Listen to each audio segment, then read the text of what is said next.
Welcome back to the evening show. Now, as you know, it is Happy Heart Weekend this weekend, and we have been supporting that whole organisation all throughout the week, and today is no different. And we're taking a look at nutrition, what you should and shouldn't be eating, with nutritionist Janis Morrisey. Janis, thank you so much for coming in. Thank you. And you brought with you a whole selection from the food pyramid. So talk us through some of this. Okay, well, we've got 5 main food groups, so I've got examples from each food group here today with me. So maybe if we start at the bottom shelf of the food pyramid that you'll probably be familiar with. The carbohydrates. The carbohydrates. So we can see here we've got bread, we've got pasta, we've got porridge. That just gives us some examples of what fits into that food group. So we'd also have potatoes that are hiding in the fruit and veg section. They actually fit in here as well. And they're our energy foods. They're like the petrol in the car. They're really what keep us going.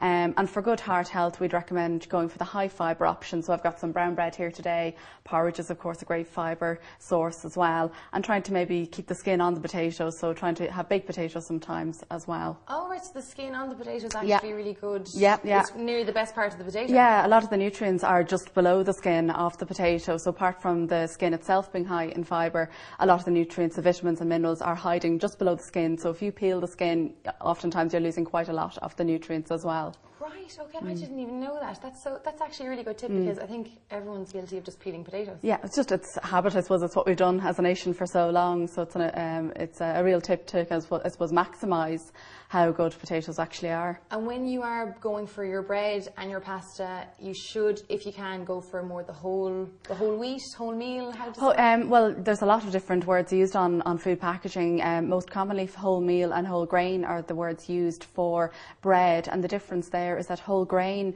is the example that I actually have here. You mightn't be able to see it, but there's actually the whole grain of wheat in the bread, so that kind of nutty texture. Whereas the whole meal is where that's actually ground down. So it's still a good fibre source, but not as good as whole grain. So whole grain is the best option to go for. Whole grain is the king in the bread section. Okay, wonderful. Now tell me about the next section of the food. The next section is probably the most colourful. We've got all our fruit and veg here. And I suppose it's traditionally what we think of when we think of healthy eating. Everyone thinks 5 a day fruit and veg. We all know that.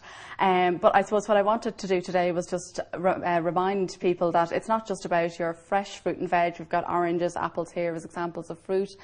We've also got your broccoli and peppers as well as examples of vegetables.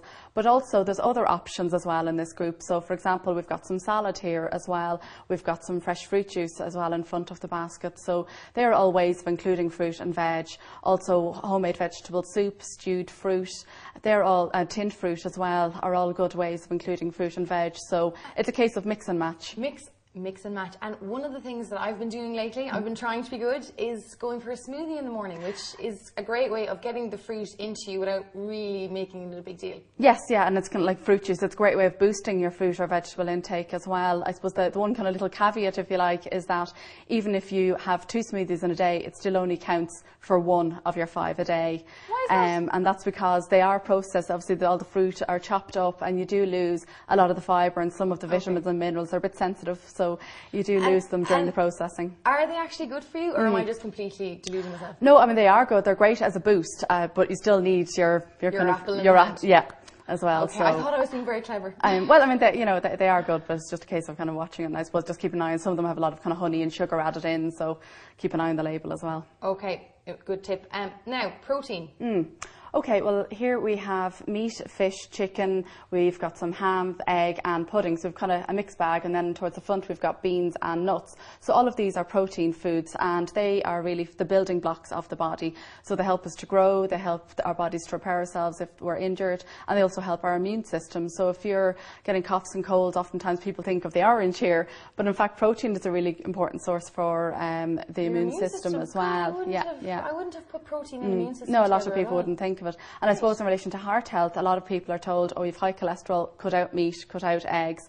But in fact, that's actually not the case. The important thing is to look at how much fat are you adding when you're cooking the meat. So, for example, with meat, say, for example, rather than frying it, try grilling it instead, and you'll see the amount of fat that drains away. It drips off on the tray, and then you realise probably best exactly. to grill. Yeah, yes. yeah. I am guilty of liking a fry up, I have to say, but when you do grill, you know, a fry in the morning, you do see the difference. Yes, yeah, and I suppose trying to go for the leaner cuts of meat as well, because red meat is the best source of iron for healthy blood. So even if you do have high cholesterol, it is still important to include red meat in the diet a couple of times a week. And obviously fish is a really important heart-healthy food as well, particularly oily fish. So I have salmon here today. Just an example of one. Of one type of fish. And I mean, tinned fish is just as good as fresh fish as well. So again, there's opportunities to mix and match.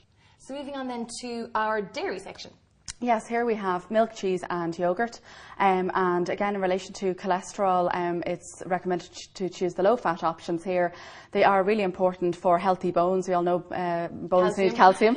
And even if you have high cholesterol, choose the low-fat options. Choose lower fat cheeses like Edam, Gouda, etc.